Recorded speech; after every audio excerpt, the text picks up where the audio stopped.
And you would be absolutely astonished at what you can accomplish when you give yourself no choice. Every third time I do a Q&A, I get asked the question, what keeps you going when things were tough? Like, what did you think about?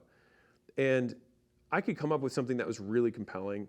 But the honest truth is I just never considered quitting. It was just not on my choice of options at the table.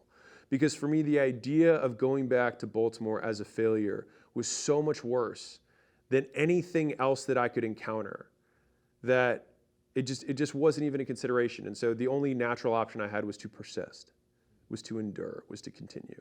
And so I think if you use that frame as, there have been people who have gone through significantly worse than what I'm going through right now.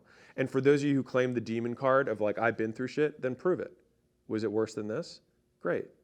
Then you can prove that it was so hard by being hard now. Across timeframes in history, across countries, across cultures, across age groups, across race, gender, everyone respects the man who works. Because as men, we are always judged by what we can do. And if you are doing things, then people know that you are contributing. That is how you prove utility. Work ethic is the currency of respect. If you want to earn respect, you earn it through work. And sometimes that's working on yourself, that's sometimes working on a skill, working on a product, but it is all through work, through effort. I'll tell you something that shifted my life, which is that entrepreneurship is not a game of best man wins. It's a game of last man standing.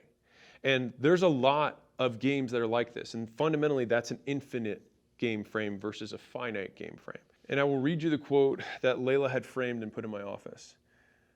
Ask the girl, shoot the shot, launch the business, run the ad, quit the job, take the risk, because when you're 85 years old and on your deathbed, you're not going to wish you had fewer crazy stories.